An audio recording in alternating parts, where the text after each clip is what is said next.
तुम कथा मते बड़ विचित्र बोध हेउची। तुमे विनोद सकाशे वन विहार सकाशे किंबा निमंत्रण रक्षा करने सकाशे केउठाकू जाऊ ना। सर्पसंग परित्याग भावरे तपस्या करने पाई जाउथिला बेले अहंकार और ममकार रखी विदा मागी जीवार विचार विचित्र नुहे तो आउ कौन। तीर्थस्थान रे देहत्याग करने आशारी तुम्हें बाहरिला बेले ए प्रकार सब भावना तुम मन रे उदय हवा कथा नुहे। ए सबु बंधनर कारण सीना मुख्य साधनर अनुकूल नुहे। ए भ्रांति मनरु दूर कर। पिंधिथिबा लुआ खंडक छड़ा आउ कौनसी वस्तु न नहीं अरण्यवास पई बाहरी पड़ काल हरण कर नाही। धृतराष्ट्र को संबोधन कला बेले विदुर दाक्षिण्य देखाई नथिले, कथार ढंग मध्य बदलाई नथिले, त्याग वाक्य केवल शुणाई थिले। धृतराष्ट्र पलंक उपर बसी थांती। आतुर कंठरे से कहले, विदुर तुम्हें जहा कहूच ताहा सत्य हेले हैं। मोर स्थिति विषय तुमको विशेष किछि कहवा अनावश्यक। ए देह पाचिला फल बोली दृष्टिशक्ति तो मूलरू नाही। मते बाट कढ़ाई नेवाई किए जणे तो दरकार। धर तुम भाउज गांधारी से दायित्व तुलंता, किंतु मो हेतु से आखिरे अंधपुटली बांधी रखी। एपरी दुई जन अंध व्यक्ति असहाय भाव में अरण्य को जीवु किपरि। आम जीवन परायत्त विधिर विधान लंघन करवा कहार साध्य नुहे। धृतराष्ट्र आखिर लुह पोछुतांती। तांको प्रति विदुरंक मन कोमल हेउतिला। तथापि तांको प्रकाशन करी उत्साह कहले, राजा मु तुम पाई सब किछि करबा पाई प्रस्तुत अछि। तुम्हें सूचेबा केवल बाकी। तुमको तपस्या करबा पाई पठाइबा ठारु बोली आनंद मोर आउ किछि नाही। तुम्हें बाहर हो मु नहीं करी जीवी। विदुर आसन छाड़ी ठिया हेले। धृतराष्ट्र पलंक उपर उल्लाही आसिले। धृतराष्ट्र हाथ धरी गांधारी मध्य तल को ओह्लाई आसिले एवं तांको सांगरे नेवा पाई प्रार्थना कले। धृतराष्ट्र तांको बुझाइबाकू चेष्टा कले जे अरण्य रे तांकर रक्षणाबेक्षण करवा सहज हेब नाही। अरण्य हिंस जंतु संकुल नाना प्रकार भयंकर शब्दरे छाती थरीजीव। नानाविध कष्ट सहिबाकू पड़िबो। सबू शुणी न शुणिला परी गांधारी नास्तिक सूचक मुंड हलाई मन मन भावुथिले जे निज स्वामी को छाड़ी रहिबा असंभव। स्वामींकर जदि असुविधा किछि न हेउची तांकर बा काहेकि हेब। से कहले, आज पर्यंत पति को अनुसरण करी जेपरि चली आसिली सेपरि ए दशारे मध्य तांकर अनुसरण करवा मोर कर्तव्य। भारतीय नारीर यह स्वाभाविक धर्म।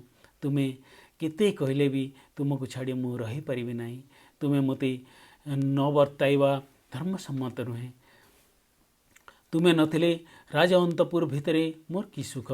बरं तुम संगे अरण्यवास रे कष्ट सहिबा मो पक्षरे सर्वापेक्षा सुखप्रद हब। मो प्रति दया रखी मते तुम संगरे नेबा लगी सम्मति दियो। एति कही अंडाली अंडाली जाई गांधारी धृतराष्ट्र पाद उपरे लोटी पड़ले। धृतराष्ट्र किछि कहबाकू गला बेले तांको बाधा दे विदुर कहले, राजा कौनसी तत्व नहीं तर्क करिबा किंबा धर्माधर्म विचार करिबारे अवसर यह नुहे। मुहूर्ते सुद्धा तुमको न छाड़ी जी एते काल कटाई आसिले से वर्तमान तुमको छाड़ी करी किपरि रही पारिबे। तुमे तांको न वर्ताइबा न्यायसंगत नुहे। तांको भी सांगरे नहीं गृहत्याग करिबा भल। तपस्या लगी बाहरी थिबा व्यक्ति को कष्ट नष्ट अथवा क्षुधा तृषा भले भय भ्रांति बाधा देई न पारे। से प्रकार विचार मनरे न रखिबा भल। जो व्यक्ति से प्रकार भय भ्रांतिर शिकार हुए से तपस्वी हो पारे नहीं। देह छाड़ी बाकू गला बेले कष्ट नष्ट विचार आउ कहीं थरे निष्पत्ति कलापरे आउ काल विलंब करवा ठीक नुहे। आश विदुर धृतराष्ट्र हाथ धरी आगे आगे चलले। धृतराष्ट्र जेपरी विदुर अनुसरण करी जाउथिले सेपरी गांधारी धृतराष्ट्रंकर कांध उपरे हाथ रखी तांको अनुसरण कले। धृतराष्ट्र और गांधारी गृहत्याग करी जाउछंती। एक कथा राजभवन रे द्वारपाल माने और पुरवासी माने जेपरी न जानी पारंती अति संतर्पण रे प्रधान रास्ता छाड़ी गली कंदी बाट देई परम भक्त और प्रज्ञावंत विदुर से मानकु नगर सीमा पार कराइले। रात्रि प्रभातिला पूर्वरु अरण्य रे पहुंची जीवा लागी त्वरित पदरे से दुई अंधंकु बाट कड़ाई नेउथांती। केते पथ अतिक्रम करी थिला परे से माने आसी पहुँचिले गंगा नदी तीर रे। से रात्रि रे से मानकु पार करिवा पई घाट रे ना किंबा नावरिया नथिबारु ସକାଳ ହେବା ପର୍ଯ୍ୟନ୍ତ ସେମାନେ ସେଠାରେ ଅଟକି ଗଲେ। ଧୃତରାଷ୍ଟ୍ର ଓ ଗାନ୍ଧାରୀଙ୍କୁ ନଦୀ ତୀରରେ ଗୋଟିଏ ଗୁଳ୍ମ ଆଡ଼ୁଆଲରେ ବିଶ୍ରାମ କରାଇ ଅପର ତୀରରୁ ନାଁ ଆସିବା ଉପରେ ଲକ୍ଷ୍ୟ ରଖି ଆକାଶରେ ସିନ୍ଦୁର ଫାଟିବା ପୂର୍ବରୁ ବିଦୁର ସେମାନଙ୍କୁ ସଙ୍ଗେ ଧରି ଗଙ୍ଗା ନଦୀ ପାର ହେଲେ। ତିନିହେଁ ଅରଣ୍ୟରେ ପ୍ରବେଶ କଲେ। ଅନ୍ଧ ଦମ୍ପତିଙ୍କ ତପସ୍ୟା ସକାଶେ ବିଦୁର ଶ୍ରଦ୍ଧା ଭାବରେ ଉପଯୁକ୍ତ ଏକ ସ୍ଥାନ ନିର୍ଣ୍ଣୟ କରି ସାଧନ ସମ୍ପର୍କରେ କେତେକ ବିଷୟ ସେମାନଙ୍କୁ ବୁଝାଇ ଦେଲେ। ପବିତ୍ର ତଥା ଉନ୍ନତ ଚିନ୍ତା ଭିତରେ ସେମାନଙ୍କର ସମୟ ଅତିବାହିତ ହେଉଥାଏ। ତେଣେ ହସ୍ତିନାପୁରରେ ରାତ୍ରି ପ୍ରଭା ଥିଲା। ରାଜା ଯୁଧିଷ୍ଠିର ବ୍ରହ୍ମ ମୁହୂର୍ତ୍ତରେ ଶଯ୍ୟା ତ୍ୟାଗ କଲେ। ସ୍ନାନ ସନ୍ଧ୍ୟା ତଥା ଅଗ୍ନିହୋତ୍ରାଦି ନିତ୍ୟକର୍ମ ଯଥାରୀତି ସମାପନ କରି ପ୍ରାତ୍ୟହିକ ଦାନ ଧର୍ମ ପରେ ପ୍ରତିଦିନ ଭଳି ସେଦିନ ମଧ୍ୟ ଜ୍ୟେଷ୍ଠ ପିତୃବ୍ୟ ଧୃତରାଷ୍ଟ୍ରଙ୍କ ଦର୍ଶନ ନିମନ୍ତେ ଚାଲିକରି ଯାଇ ତାଙ୍କର ଭବନରେ ପହଞ୍ଚିଲେ। ଶୟନ କକ୍ଷରେ ସେମାନଙ୍କୁ ନ ପାଇ ଯୁଧିଷ୍ଠିର ମନେ କଲେ ସେମାନେ ହୁଏତ ସ୍ନାନାଗାରରେ ଅଛନ୍ତି। କିଛି କାଳ ପ୍ରତୀକ୍ଷାରେ ପଦଚାରଣ କଲାବେଳେ ସେ ଲକ୍ଷ୍ୟ କଲେ କକ୍ଷର ସବୁକିଛି ଯଥାସ୍ଥାନରେ ରହିଛି। ପଲଙ୍କର ଶଯ୍ୟା ଚଦର ଓ ତକିଆ ଦେଖିଲେ ଜଣାଯିବ ତାହା ଯେପରି ରାତିରେ ବ୍ୟବହାର କରାଯାଏ ନାହିଁ। ଯୁଧିଷ୍ଠିର ମନେ କଲେ ଧୃତରାଷ୍ଟ୍ର ଓ ଗାନ୍ଧାରୀ ଶଯ୍ୟା ତ୍ୟାଗ କଲାପରେ କୌଣସି ପରିଚାରିକା ହୁଏତ ଶଯ୍ୟା ପୁଣି ପ୍ରସ୍ତୁତ କରିଦେଇଛି। କିନ୍ତୁ ତାଙ୍କ ଅନ୍ତର ଭିତରେ ଏକ ଅଜ୍ଞାତ ଆଶଙ୍କା ତାଙ୍କୁ ବିଚଳିତ କରୁଥିଲା। ବିଦୁର ରହିଥିବା ଭବନ ଥରେ ଦେଖି ନେବା ପାଇଁ ଯୁଧିଷ୍ଠିର ସେଠାରେ ଯାଇ ପହଞ୍ଚିଲେ।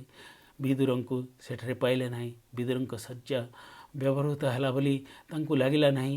ସେଠାରେ ପରିଚାରକମାନଙ୍କୁ ପଚାରି ସେ ବୁଝିଲେ ଯେ ବିଦୁର ଗତ ରାତ୍ର ଧୃତରାଷ୍ଟ୍ରଙ୍କ ଭବନକୁ ଯାଇ ଆଉ ଫେରି ନାହାନ୍ତି। ଏକଥା ଶୁଣି ଧର୍ମରାଜଙ୍କ ଛାତିରେ ଛନକା ପଶିଲା। ତ୍ୱରିତ ପଦରେ ସେ ଧୃତରାଷ୍ଟ୍ରଙ୍କ ଭବନକୁ ଯାଇ ପ୍ରତ୍ୟେକ ପ୍ରକୋଷ୍ଠ ତନ୍ନ ତନ୍ନ କରି ଦେଖିଲେ। ସେମାନଙ୍କୁ ନ ପାଇ ତାଙ୍କର ଆଶଙ୍କା ଦୃଢ଼ୀଭୂତ ହେଲା ଏବଂ ତାଙ୍କର ସମସ୍ତ ଶରୀର କମ୍ପିତ ହେଲା। ଶୁଷ୍କ କଣ୍ଠରେ ଭାଷା ନିର୍ଗତ ହେଉନଥିଲା। ଗଭୀର ଦୁଃଖରେ ନିର୍ଜୀବ ଭଳି ଯୁଧିଷ୍ଠିର ତଳେ ଢଳି ପଡ଼ିଲେ। କିଛି ସମୟ ପରେ ସେ ପାଗଳ ଭଳି ଚିତ୍କାର କରି ବସିଲେ। ନାମ ଧରି ବିଦୁରଙ୍କୁ ବାରମ୍ବାର ଡାକିଲେ। ଯୁଧିଷ୍ଠିରଙ୍କ କାତର ସ୍ୱର ଶୁଣି ଭବନର ଭୃତ୍ୟମାନେ ଓ ଇତିମଧ୍ୟରେ ଉପଗତ ହୋଇଥିବା ରାଜକର୍ମଚାରୀମାନେ ଭୟ ପାଇ ଯାଇଥିଲେ। କି ପ୍ରମାଦ ଆସି ପଡ଼ିଲା ବୋଲି ସମସ୍ତେ ଶଙ୍କାକୁଳ ଚିତ୍ତରେ କରଚୁଡ଼ି ଯୁଧିଷ୍ଠିରଙ୍କ ଆଦେଶ ନିମନ୍ତେ ଉତ୍କଣ୍ଠିତ ହେଲେ। ଅଳ୍ପ ସମୟ ପରେ ଉଦ୍ବିଗ୍ନ ଭାବରେ ସଞ୍ଜୟ ଆସି ପହଞ୍ଚିଲେ। ଧର୍ମରାଜ ସଞ୍ଜୟଙ୍କ କରପୁଟ ଧରି ଭଗ୍ନ କଣ୍ଠରେ କହିଲେ, ମୋର ପିତାମାତା କୁଆଡ଼େ ଗଲେ? ତାଙ୍କର ଶୟନ ମନ୍ଦିର ଶୂନ୍ୟ ପଡ଼ିଛି। ଏହାର କାରଣ କ'ଣ? ସେମାନେ କେଉଁଠି ଅଛନ୍ତି? ଜାଣିପାରିଲେ ମୁଁ ସେଠାକୁ ଯାଇ ତାଙ୍କର ପାଦ ତଳେ ପଡ଼ି ଘରକୁ ଫେରାଇ ଆଣନ୍ତି। ମୁଁ ଯଦି କିଛି ଅପରାଧ କରିଥାଏ ସେଥିଲାଗି କ୍ଷମା ପ୍ରାର୍ଥନା କରନ୍ତି। ତୁମେ ଯଦି ସେମାନଙ୍କର ବସତି ସ୍ଥାନ ଜାଣିଥାଅ ମୋତେ କହ। ଶୋକାକୁଳ ଯୁଧିଷ୍ଠିର ବିଳାପ କରୁଥାନ୍ତି। ନେତ୍ରରୁ ତାଙ୍କର ଅବିରାମ ଭାବରେ ଅଶ୍ରୁ ବହି ଯାଉଥାଏ। ସେ ପରିସ୍ଥିତିରେ ଲକ୍ଷ୍ୟ କରି ସଞ୍ଜୟ ଦିଗ୍ଭ୍ରାନ୍ତ ହୋଇପଡ଼ିଲେ। ଗଭୀର ଚିନ୍ତାରେ ନିମଗ୍ନ ହେଲେ। ସଞ୍ଜୟ ତ କିଛି ଜାଣିନାହାନ୍ତି। ତାଙ୍କର ମନେ ହେଲା ଅନ୍ଧ ଦମ୍ପତିଙ୍କ ଅନ୍ତର୍ଧ୍ୟାନ ପଛରେ ବିଦୁରଙ୍କ ହାତ ଅବଶ୍ୟ ଅଛି। ଯୁଧିଷ୍ଠିରଙ୍କ ଅବସ୍ଥା ଦେଖି ତାଙ୍କ ନେତ୍ରରୁ ମଧ୍ୟ ଅଶ୍ରୁ ଝରି ଯାଉଥିଲା। ବାଷ୍ପାକୁଳ କଣ୍ଠରେ ଧର୍ମରାଜଙ୍କ ହାତ ଧରି ସେ କହିଲେ, ପ୍ରଭୁ, ମୋର କଥା ବିଶ୍ୱାସ କରିବେ ବୋଲି ମୋର ପ୍ରାର୍ଥନା। ପ୍ରତ୍ୟେକ କଥାରେ ରାଜା ଧୃତରାଷ୍ଟ୍ର ମୋ ସଙ୍ଗେ ପରାମର୍ଶ କରିଥାନ୍ତି, କିନ୍ତୁ ଏ ବିଷୟରେ କିଞ୍ଚିତ ସୂଚନା ମଧ୍ୟ ମୋତେ ଆଗରୁ ଦେଇନାହାନ୍ତି। ଏକଥା ମୋତେ ବି ବଡ଼ ଆଶ୍ଚର୍ଯ୍ୟକର ବୋଧ ହେଉଛି। ମୁଁ ଆଉ କ'ଣ କହିବି? ସବୁବେଳେ ମୋ ପାଖରେ ରହୁଥିଲେ ମଧ୍ୟ ମୋତେ କିଛି ନ କହି ସେ ଏପରି କାର୍ଯ୍ୟ କରିବା ପଛରେ ମୋର କିଛି ଦୋଷ ତ୍ରୁଟି ଅଛି ବୋଲି ମୁଁ ଧରିପାରୁନାହିଁ। ବୃଦ୍ଧ ମହାରାଜ ମୋ ପ୍ରତି ଏପରି କପଟାଚରଣ କରିବେ ବୋଲି ମୁଁ ସ୍ୱପ୍ନରେ ସୁଦ୍ଧା ଭାବିନଥିଲି। ଏତେ କାଳ ମୋ ପ୍ରତି ଅଖଣ୍ଡ ଶ୍ରଦ୍ଧା ବିଶ୍ୱାସ ପୋଷଣ କରି ପରିଶେଷରେ ମୋତେ ଏପରି ଭାବରେ ବଞ୍ଚିତ କରିଯିବା ମୁଁ ମୋର ପାପ ଫଳ କେବଳ ବୋଲି ଭାବୁଛି। ସଞ୍ଜୟ ସମ୍ପୂର୍ଣ୍ଣ ଭାଙ୍ଗି ପଡ଼ିଥିଲେ। ଛୋଟ ଶିଶୁ ବୋଲି ସେ କଇଁ କଇଁ ହୋଇ କାନ୍ଦୁଥାନ୍ତି। ଅଶ୍ରୁସିକ୍ତ ସଞ୍ଜୟଙ୍କୁ ସମ୍ବୋଧନ କରି ଧର୍ମରାଜ କହିଲେ, ସଞ୍ଜୟ, ଏହା ବସ୍ତୁତଃ ଆମର ପାପ ଫଳ ଛଡ଼ା ଆଉ କିଛି ନୁହେଁ। ଏଥିରୁ ବୁଝି ହେଉଛି ଆମେ କେତେ ବଡ଼ ଦୁର୍ଭାଗା। ବାଲ୍ୟ ବୟସରେ ଆମର ପିତା ଆମକୁ ଛାଡ଼ି ପରଲୋକ ଗମନ କରିଥିଲେ। ଆମେ ସେ ବିଷୟରେ ନାକ ପୋଛିବା ହାତ ଧୋଇବା ମଧ୍ୟ ଶିଖିନଥିଲୁ। ପିତୃବ୍ୟ ଧୃତରାଷ୍ଟ୍ର ଆମକୁ ପୋଷି ପାଲି ଏଡ଼େରୁ ଏଡ଼େ କଲେ। ପିତା ସିଏ, ପିତୃବ୍ୟ ସିଏ, ଏ ଭାବ ମନରେ ରଖି ମୁଁ ତାଙ୍କର ସେବା ଶୁଶ୍ରୂଷା କରୁଥିଲି। ସେବାରେ ମୋର କୌଣସି ଅପରାଧ ଘଟିଲା କି? କିନ୍ତୁ ମୋର ଜ୍ଞାତସାରରେ ମୁଁ ସେପରି କୌଣସି ଅପରାଧ କରିଛି ବୋଲି ମୋର ମନେ ହେଉନାହିଁ। से प्रकार विचार मोर मनरे कौनसी अवस्था मध्य मो भितर जागृत होई नाही। शतपुत्र हराई से माने शोकाग्नि रे दग्ध होउतिले। पुत्र शोक से माने किपरि भूलिबे ओ टिके शांति रे रहिबे सेतिलागि मु ओ मोर भाई माने एकोन्मुख भाव रे तांकर सेवा करुथुलु। कौनसी कथारे से माने जेपरि अभाव अनुभव न करती सेति प्रति आमे सर्वदा सजाग थिलु।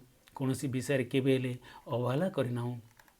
सेमानकर कौनसी अभाव आम दृष्टि रे पड़े नाही। सेमानकर कौनसी विषय रे अभाव घटी पारे से कथा आमे केबे भाबी मध्य नाहु। आमर साध्य मते सेवा जत्न करुथिला बेले आमको पदे न कहि हुए तो कोप भरे एपरि गृहत्याग करि जिबा आमर पाप फल छड़ा आ कौन हो पारे।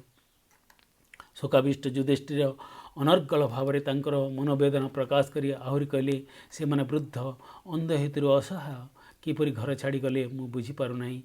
केते कष्ट जोठी रहुथिबे भाविले मोर छाती फाटी जाउची। गोटिए चाकर मध्य संगरे जाई नाही। एते परिचारक राजभवन रे थिले मध्य लाभ कौन हला। बाट देखि न पारी कि गंगारे पड़ी गले मु जानिबि किपरि। मोर दुर्भाग्यर सीमा नाही। एते काल आखिर डोला को आखिपता रक्षा कला भली चलाई आनी परिशेष रे जराजीर्ण देहरे सेमानकु दुख कष्ट रे पकाइबार कारण हेली। युधिष्ठिर कपाल रे कर मारी उच्च स्वर रोदन करथांती। से विलाप स्वर तांकर भाई मानक कान रे जाई बाजिला। कि प्रमाद पड़ला बोली जे जोठी थिले उड़ी आसिला परी आसी पहुँचले युधिष्ठिरଙ୍କ सन्निध्य। कारण कौन जानी न पारी कुंती देवी मध्य दौड़ी आसी युधिष्ठिरଙ୍କୁ कोल करी कौन है बोली आतुर रे पचारु थांती। कुंती देवी घर भितर धृतराष्ट्र और गांधारी को देखि न पारी से माने कुआड़े गले बोली संजय को पचारे। संजय कौनसी उत्तर दे न पारी केवल उच्च स्वर रे कांदिबाकु लागिले। धृतराष्ट्र और गांधारी गृहत्याग एक शोकाकुलतार कारण बुझीपारी से वृद्ध बयस से माने कुआड़े गले बोली कुंती देवी भृत्यमान को नाना प्रश्न पचारु थांती। कई जानती नहीं कई भृत्य माने मध्य विलाप करने को लगे। युधिष्ठिरଙ୍କ मुखर वाक्य स्फुर न थाई से हाथ में इंगित करी भाई मान को कौन कहवाक चाहिए भाई माने ताहा बुझी पारे ना। परिशेष रे युधिष्ठिर किंचित शांत होई आखि लुह पोछु पोछु समस्त वृत्तांत से ज्ञापन कले। से माने वृद्ध और अंध बहुत दूर जाई पारि नथिबे एवं बाट उंडी एफाक सेफाक होउथिबे मन करी लोकबाक दे चंचल चारिआडे खोजा युधिष्ठिर भीम को आदेश देले। भीम नकुल सहदेव ज्येष्ठ भ्रातांक आज्ञा प्रकार चारि दिगकु सैन्य सामंत पठाइले। सैन्य माने खाल नाल कुआ पोखरी नदी नाल सर्वत्र तन्न तन्न करी खोजिले किंतु सेमानकर संधान पाइले नाही। गंगा गर्भरे काले पड़ी जाइथिले। एते समय पर सब अवश्य ऊपर को भासी उठी बोली से माने गंगा बक्ष उपर तीक्ष्ण दृष्टि संचार कले। काले जल गर्भरे निमज्जित होई रही भावी बुढ़ाले नियुक्ति कले किंतु कौनसी फल है ना। धृतराष्ट्र गांधारींकर कौनसी चिन्ह मिललानी।